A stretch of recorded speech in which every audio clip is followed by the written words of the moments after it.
This podcast is brought to you by Blackaby Ministries International. To find out more, visit blackaby.org.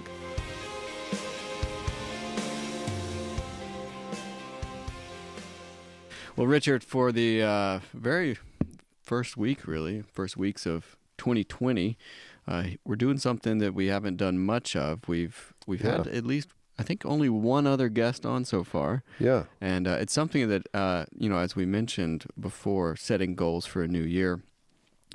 One of our goals is to do a few more interviews this year with friends of ours, with people that we admire and people that we feel that we can learn something from. Yeah. And today we have one of those special guests with us. And what I'll do is just step out of the conversation, and I'm going to let you introduce our friend, and we'll go from there. Well, I've mentioned many times in this podcast that one of the great privileges I have in the work I do is to work with Christian business leaders in the marketplace.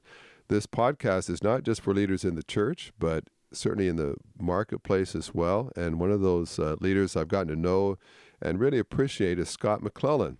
And so, Scott, welcome. We would probably have more interviews. We just have to get people over here to the Blackaby studio more often, and we appreciate you swinging by on your way home today. But Scott, tell us a little bit about yourself, what your background in business is, and then we're going to get to a great new book that you've written as well. Well, thanks, guys. It's great to be in these impressive studios. This is where the magic happens every week. I think I'm coming right on the heels of the hockey episode. So, glad to be here. It'd be hard to keep up at that level. We talked about hockey, and now we're talking about you. So I think it will. Yeah. So again, really glad to be here. Your podcast is one of my favorites. It's the first thing I listen to whenever it pops up. So y'all are doing a great job. Well, thank you. Thank you. Well, tell us about your background, and you're a Christian leader in the marketplace. Yes. And how did that happen? And what and give I know some of your background and just some of your success story, and I want you to share a little bit of that, starting companies and how that's developed, because I'd just like our listeners to know your journey and the background. Yeah, thank you. So been in the marketplace about 40 years and had all kinds of jobs within those 40 years. I think probably most notably had the chance to start a company from the ground up, started it in the garage, so to speak. Wow. Back in June of 1999, and sold that company. And today that company does about $33 billion in volume. So, wow. Yeah, wow. Now you have to ask, did I sell it too soon? Oh, I sold it too soon. There's no question about that.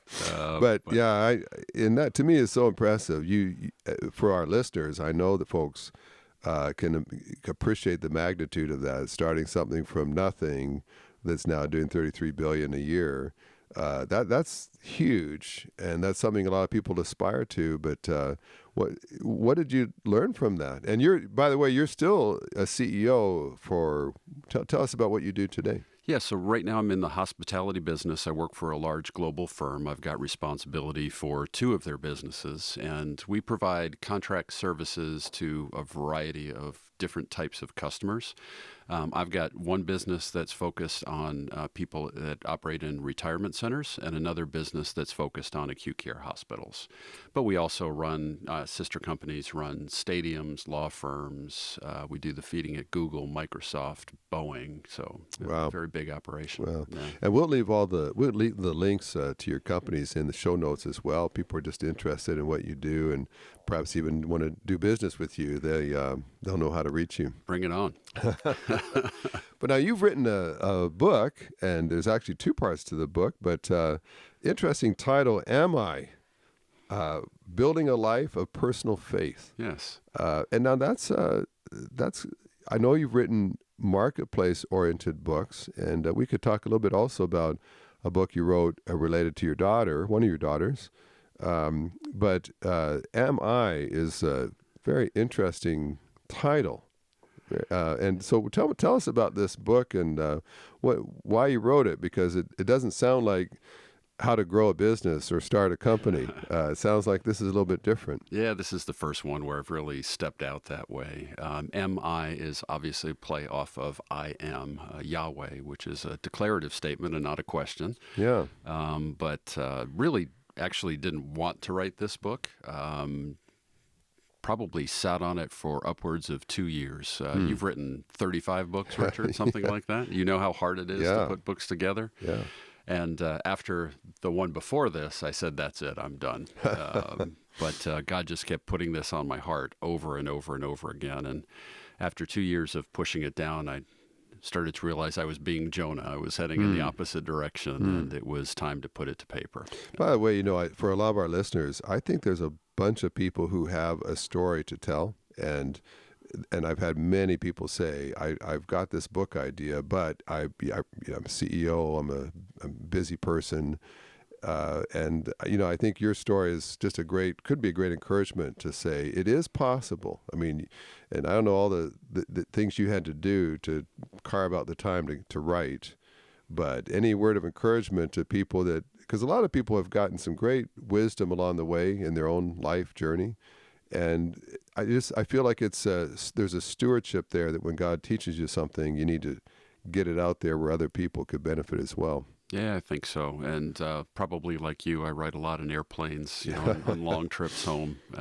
But I think when you write something down, it becomes more tangible. It becomes more real. And it's one thing to believe something kind of inside yourself, but when you try to communicate that to other people, it goes to a deeper level, a more tangible level. And I think you learn to believe more deeply in whatever it is that you believe in the process of communicating that out to others. And I know just from other things you've written that's taken you to India and Canada and various exotic places that you put things to paper, and then God took it and brought it places you wouldn't have dreamed. He did amazing things with the books, and I've had the privilege of going to serve in places like that, and have just learned so much in the process, things that never would have happened if I hadn't obeyed and put it to paper. Yeah. Well, hopefully some of our listeners will be encouraged to finding this in this coming year to make some plans to do that as well. Well, in your book, there's 4 primary questions, aren't there? Yeah, there are. And so what are those 4 questions? Yeah, so the whole idea of this book was I didn't want to write something where I was telling people what they should believe. I wanted to write something where they became much more aware of what they already believed, with the hope that would bring them deeper into whatever it was that they believed. And so the format of the book is to ask questions, not intellectually, but pose questions as though they're coming from God himself, and that you enter into a very personal dialogue about what your faith means to you specifically. I think so many of us tend to believe in whatever we were taught growing up, or in the faith of our communities, or whatever that case may be. And so we believe in concepts more than we believe in something very personal and intimate to our lives. And so the whole form of the book is to get you to enter into that personal relationship, starting with the question, am I? And I think, again, God described himself in a declarative statement, but I think he's willing to be vulnerable and turn that into a question to say, do you really believe in me? And I think most people would say, of course there's a God, or of course there's not a God. And, they'd kind of just move on quickly from that. But I think when you really start to ponder that question, it's the most foundational question of all in your faith. Because if God lives, the whole game changes. Yeah. C.S. Lewis has a great quote that Christianity, if false, is of no importance, and if it's true, it's of infinite importance. The only thing Christianity cannot be is moderately important. And, I tell you, I spent decades in that moderately important stage. And ultimately, through God's grace, he brought me into these questions to make it more personal and more real to me, starting with, the fundamental question, do I exist? And if I do, what does that mean? How does that change the game if I live? And we've shared before, sometimes even I think with avowed atheists, it's not so much that they have done a serious search, it's that if God exists, that would be very inconvenient to them and their lifestyle. And so they just choose to believe he doesn't exist because the alternative is just too revolutionary for them. But I think you're right. At some point, everyone has to wrestle with that question. And not everyone does, but it is the fundamental question. And by the way, I just want to say, Scott, what I appreciate too about this book is you are a theologian in your own way, but you're trained as a business person, and what's so good about that is business people are very practical, and they know how to ask hard questions and not play games and chase after rabbits. I mean, time is money. You want real answers, and so you really approach this from a businessman's perspective. You're used to getting answers. You're used to solving problems, and so you took that and approached some of the most important questions people will ever deal with. And so I think that does make this book unique, because you're obviously a smart person and you're well read, but you also take a business person's pragmatic, relentless approach to getting answers that you need, and it really comes through in this book. Well, thank you. Well, you got 3 other questions as well. I do. If you've ever wanted to do the Experiencing God Bible study, this is your chance. Registration is now open for the Experiencing God online class. In addition to all the material from the original study, class participants will gain access to archive footage of Henry Blackaby, group discussions with students from around the world, a live stream Q&A with the Blackabys, and more. Class begins January 13th. Register using the link in the show notes or visit blackaby.org/online classes. If you like what we're doing and would like to support our work, please consider making a donation. Even a little bit will go a long way toward keeping this podcast going for the months and years to come. To support this podcast, click on the link in the show notes. We are truly grateful for our wonderful community of listeners. So I think once you come to that wonderful conclusion that God exists, now we need to know who is God. And so the second question is, who am I? And certainly there are characteristics of this that would be, am I a Christian? Am I a Buddhist? Am I a Muslim? Are there other things to that? But I also think that this question brings into play God's specificity. If I were to ask you to describe your father, you'd first describe him as a noun. You'd tell me his name, maybe who he is and what he looks like. But eventually you'd get around to talking about the incredible work and ministry that he had. You would start bringing in adjectives and you'd be describing him in a certain way. And I think, again, we tend to think of God conceptually, but I think this question brings us much more deeply into what do I personally think of him? Not just what does he look like or how does he act, but just what is his nature? Yeah, and I think as my dad wrote in Experiencing God, a lot of Christians even know about God. They've never really asked those hard questions to find out who is he really. That's right.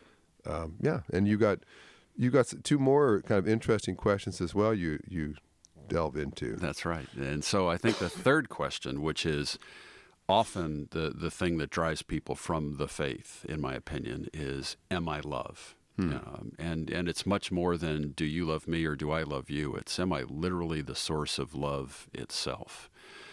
Because if I am literally love, first of all, I'm present every time some kind of loving expression exists. But much more than that is that my love for you is going to cause me to want the best for you. And even though, my description of love may look different than yours, it's always for your best. It's always for your eventual good. And I think what happens in life is all of us have had very difficult circumstance, and we start to question whether God is indeed a loving God, and whether it's, the illness or the death of a loved one or the loss of a job or the loss of a reputation. It would be easy if all you saw was what's in front of you. All you saw was your circumstance to conclude that God is not love. And if God's not love, then I can't trust God. And I can't come into intimate relationship with him because he's not love. He doesn't have my eventual good in his, forefront of his mind. And so I think this answer, am I love, is just so critically important to that relationship. Well, Scott, on that note, because I know you, people just listening in and just being introduced to you today would say, wow, of course this guy feels loved. He's started a multi-billion-dollar company. He's got a great life. He's a CEO. He's got you have a beautiful home that I've been in, and but then how couldn't you love a God who gives you all that? But knowing your background, it's not all been easy for you, and I know particularly with your daughter, one of your daughters, Can you tell us maybe just a bit of that journey? One of the things I appreciate about your book is that you get very candid. There's some very candid, honest stories of struggle where it wasn't just slam dunk Sunday school answer kind of times for you, where things got very dark, very difficult, and you had plenty of opportunity to conclude God wasn't loving just based on how he was handling your life and particularly your daughter. Yeah, my faith journey has been a bit messy. So I have two wonderful daughters, one who lives in Ohio. Her name is Sarah. She's expecting in 3 weeks, so prayers for that. Exciting times. Yeah. My younger daughter, Amanda, was born with a very rare form of cancer. And it took about 2 years to diagnose that, but she was just in the hospital and ill all of the first 2 years of her life. By the age of 2, she was diagnosed, and she went on to survive that and 2 other cancers. So by the time she was 7, she had survived cancer 3 times. She had been given multiple terminal sentences. You know, she may not make it through the night, she won't make it through the week, she won't make it through the month. She's had 2 liver transplants. She's had more than 150 surgeries in her life. And at the age of 17, after her second liver transplant, she became addicted to the pain medicine that was, in effect, just making it so she could live. This was before the opioid crisis was the opioid crisis. I kept going to the doctors and saying, look, she's an addict. We need to do something about this. And, they were busy and they didn't know what opioids really were doing at that time. And so it was never dealt with. And when the prescription meds ran out, she became a heroin addict amongst many other things and has struggled with that for the last 16 years. And, for those who have gone through alcoholism and addiction, you just know what chaos and pain that brings in to watch your child go through that. And it's not over. I got bad news last night, really? just before coming here. So it's still very much a part of our family life. Yeah. And just knowing you as a leader, and we've talked about this in podcasts before, so many things that you have touched have turned to gold. But with leaders, it seems there's always at least an area of life that is just not always that way. That's right. And so certainly when you look at someone born with cancer, you have to say, well, God, that's how you created her. You made her that way. And I know just a small portion of what you've gone through, what you've done, the lengths you've gone to help your daughter. I mean, I don't know any father who's done any more to try to save his daughter from that. And yet you keep getting those disappointing phone calls. And so how have you, I know you do deal with some of that in the book. And by the way, you wrote another book earlier about that journey.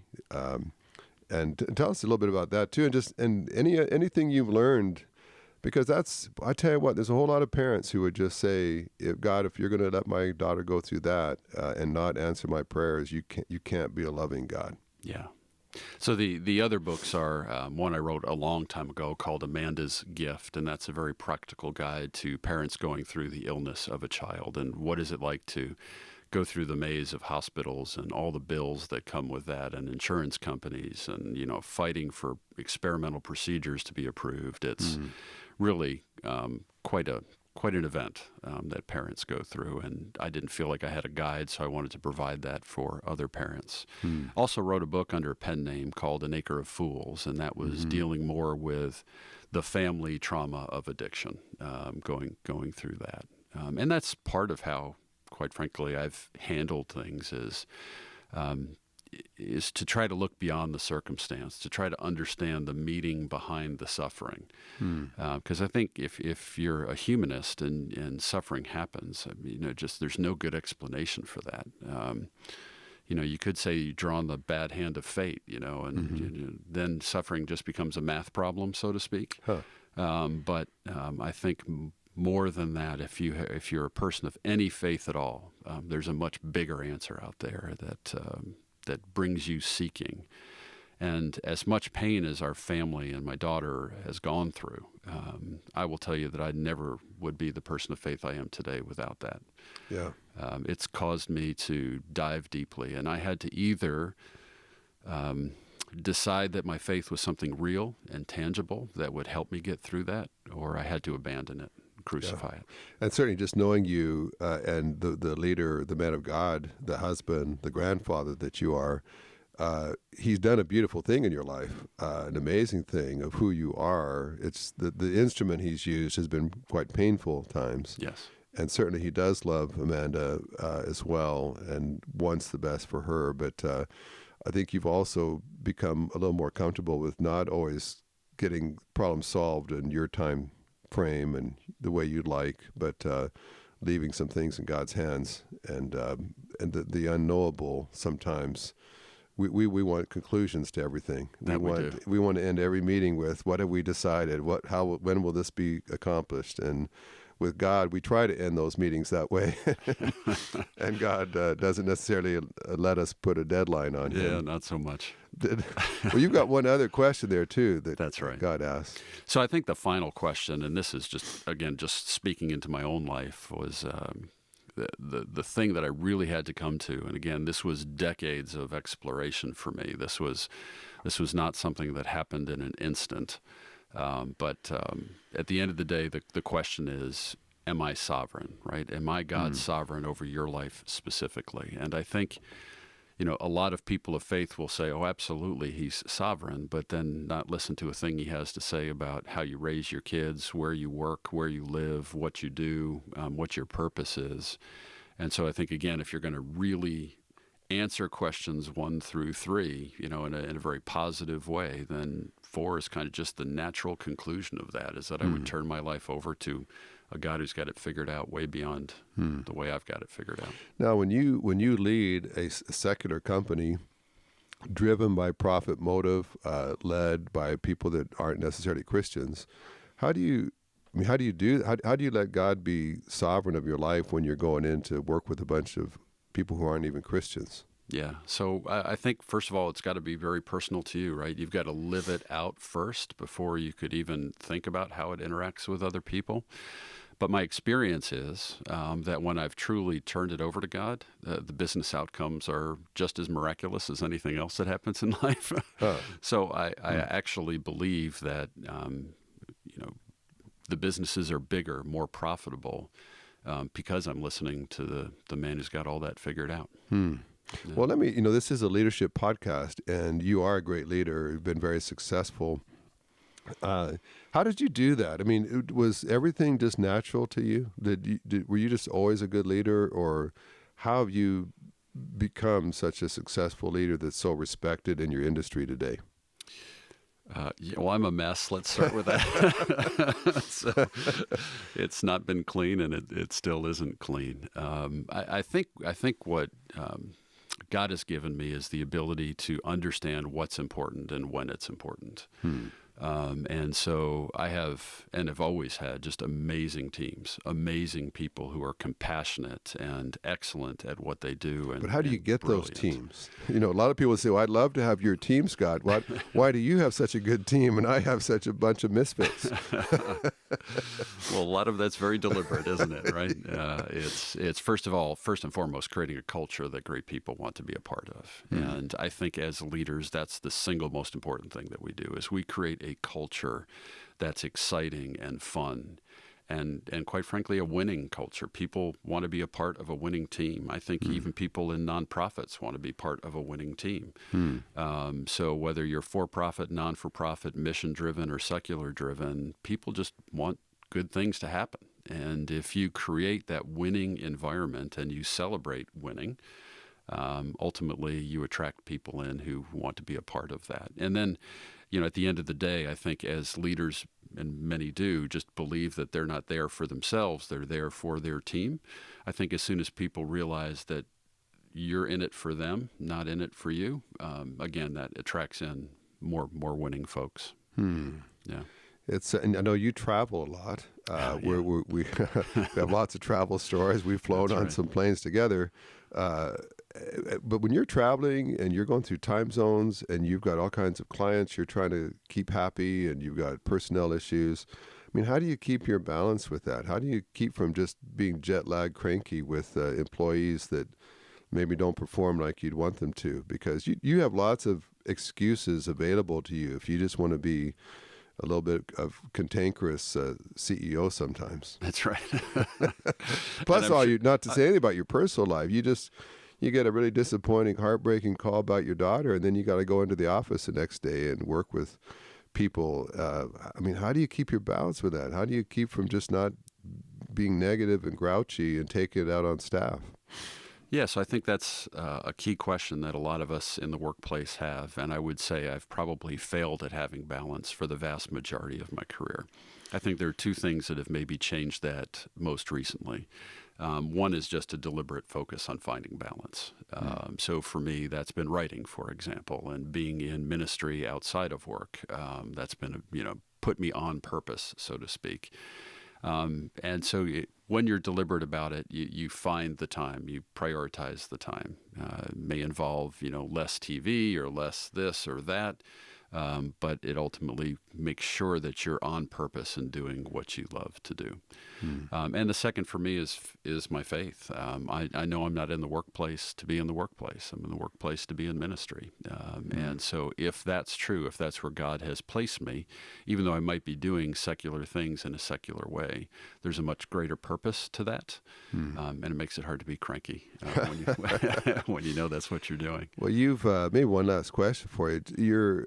You're not an old man by any means. You're still young, and you got a lot of runway still ahead of you. But you've been at it long enough now that I think there are seasons to leadership, and you're not a rookie certainly anymore. Do you feel like there's a stewardship of? I mean, God has entrusted some very unique experiences to you personally and professionally. At this stage of your life as a leader, what do you sense that God has for you that perhaps maybe He didn't have for you a decade ago? Yeah, so to maybe even take a step back and partially answer a previous question, I think if you look at all the great leaders in life, they do three things incredibly well. Number one is they have a clarity of purpose. They know what they want to accomplish. They know how they want to do it. They build teams around them, and they have just a persistence in achieving whatever that purpose is. The second thing is they're just great at what they do, right? They're operationally excellent, if you will. They realize that things have to be done at an exceptional level. But then I think the third thing is to the heart of your last question, which is they're good stewards. They know that it's not just about them during their time while they're in the business at the moment, although that's certainly, at least in a for-profit environment, what you're tasked with doing. But at the end of the day, I think the best of leaders realize that the business needs to thrive beyond their tenure there. And that a great leader's job is to leave the business as good or better than he or she found it, and to raise up the next generation of good stewards to come behind him or her. And so I think if you look at what's happening now in the business is, again, I've got a lot of runway left, so I'm not going anywhere. But I'm starting to just think much more deliberately about succession planning, and who are the leaders that are going to take this business forward? Should I not be there for any reason? I should maybe just add, you're a leader, but you're also an entrepreneurial leader. You started something and have grown it to be of significant size. For those entrepreneurs, I mean, God has wired some people to be that way. They don't just want to go and hire on somewhere. They feel like they're created to create something. Do you have any word for them? A Christian entrepreneur, sometimes that can almost be a curse. They drive their spouse crazy sometimes, dreaming of what they can start. And it's like, why would you're already working for a good company. We've got good benefits. Why would you walk away from that and start something that, you might not even be able to make payroll next month? What's your word to entrepreneurs, and why would God wire them that way? Yeah, so did you call my wife Deborah before? I mean, that's like word for word. Yeah, well, I know some of your background. Oh, geez. So I think, again, a lot of people who are people of faith think that they need to do something very purposeful, and if that's what God has called you to do, I mean, that's important. If you're called to fill some need, that's just an awesome calling. But, I think there are also a lot of people of faith who are solving secular problems out in the marketplace. And so the purpose may not be as obvious unless you look inside about the people that you're serving and the customers that you're serving. You are providing employment for people. You're providing a culture where they can live their purpose. You're loving them. You're loving your customers. You're taking the absolute privilege of being given the opportunity to serve a customer. And so I think you can ultimately turn even a secular business into something that's much more purposeful beyond that. And it's an exciting road. When you have the chance to create something from the ground up, you have the opportunity to build the culture and to build the offering in such a way that it serves others, despite what industry you might be in. And I think it's important to notice the first glimpse of God is as a creator, an entrepreneur, if you will. He's starting something from scratch. There you go. And that we still are benefiting from even how many thousands of years later. That's right. And so, I think there are probably some listeners who God's wired that way. And I think this world and God's kingdom need those entrepreneurs. That's a special gift. And sometimes we look at problems in the world today, and the reason we still have those problems is there's something that needs still to be created that would address those and alleviate some of what we're seeing today. The entrepreneur just hasn't fulfilled his calling and purpose yet, but one day they will. And I hope that's an encouragement. And certainly you've started companies, but you've done other things like write books, and you brought lots of things into reality because God inspired you. And I'm assuming that your books could be found on Amazon. We'll have all that links in the show notes. I want to encourage people to do that, but tell us the best way to get hold of your latest book. Yeah, so this book launch is a little bit unique in that I actually have two versions of the same book. Always have to just kind of go a little over the top. That's right. One book is not enough. So I realized as I was deep into the first drafts of the book that I was in fact going very deep, and I was really exploring maybe some complex subjects. But the audience I was trying to reach are people who maybe are not there yet. And so I actually created a much smaller version. It's like 70 small pages. And just fundamentally focused on the 4 questions that we were talking about. So the short version is, am I the 4 foundational questions of faith? The longer version is, am I building a life of personal faith? Both can be found on Amazon. Also have a website, which is awarenessofgod.org, O-R-G, and the book can be purchased there. And you can also reach out. Tell me what you think. Love to hear from you. Well, that's great, and I know you mean that. And I'll tell you what, if you have a chance to interact at all with Scott, I strongly encourage you to do that. And we've talked about this in just recent blogs or podcasts, but as you look at 2020, this is a great time to go deeper than you have before. You might say, I'm not used to reading hard books. I'm not used to having to read books that make me think. This is a great year to do that. And to say, this is the year I go deeper and I try to tackle some books that really make me think and take my walk with God to a place it's never been before. And so this is a great book to do that. Very practical, very thoughtful, very candid. And I think you'll be quickly engaged in the pages as well. And I pray that it starts something new in your life as a result of reading the journey that God's had Scott on. So Scott, thanks for being with us. Oh, well, thank you. This has been great. Well, we'll hope to get you back because I sense there'll be more new things to come in your life in the days to come as well. Yeah, fun to see how this sausage is made, right? Well, speaking of sausages, we'll turn it back over to Sam. Thanks for listening to the podcast. If this is something you enjoyed, it really makes a difference if you leave a review and a 5-star rating on Apple Podcasts or wherever you listen. Don't forget to subscribe and share with your friends. We always love hearing from our listeners, so email us at podcast@blackaby.org.